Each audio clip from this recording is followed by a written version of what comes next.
இன்னைக்கு மதியம் பிரேக்கில் வந்து தான் கொஞ்சம் வேலை பண்ணியிருந்தேன். வெயில் இருக்கவே ஃபஸ்ட்டு துணியெல்லாம் வெளியே காய போட்டேன். ஈவினிங் எடுக்கும்போது காஞ்சது மாதிரியே இல்லை. ட்ரெஸ் எல்லாம் சில்லுன்னு தான் இருந்தது. பசங்க ஸ்கூல்லேருந்து வந்த உடனே சாப்பிட்றதுக்காக இன்றைக்கி கார்ன், ஸ்வீட் பொட்டேட்டோ அண்ட் முட்டை வேக வச்சு ரெடியாக வச்சுருந்தேன். ஹஸ்பண்ட் வீட்டில் இல்லாததுனால மதியம் சோறு கூட்டெல்லாம் செய்கிறதில்ல. இந்த மாதிரி ஏதாச்சும் ரெடியாக வச்சுருந்தேன்னா சாப்பிட்டுட்டு அவங்க அடுத்த கிளாஸை ஸ்டார்ட் பண்ணுவாங்க. ஸோ முட்டை, கார்ன், ஸ்வீட் பொட்டேட்டோ, ஃப்ரூட்ஸு, வாட்டர்மெலான்லாம் வாங்கி வச்சுருந்தேன். இந்த வாட்டி க்ரோசரிஸ் ஆன்லைனில் ஆர்டர் போடாமல் ஃப்ரெண்டு கூட கடைக்கே போய் வாங்கிட்டு வந்துட்டேன். நான் வேலை முடிச்சுட்டு வரும்போது பசங்களும் செஸ் கிளாஸும் டியூஷனும் முடிச்சுட்டு வந்துட்டாங்க. அப்படியே குயிக்காக டின்னரும் ஸ்டார்ட் பண்ணியாச்சு.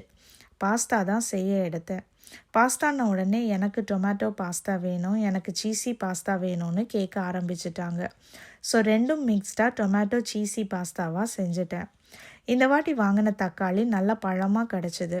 ஸோ டேஸ்ட்டு ரொம்ப நல்லா இருந்தது. கூடவே கிரேட்டட் சீஸும் ஆட் பண்ணதுனால இன்னும் நல்லாவே இருந்தது.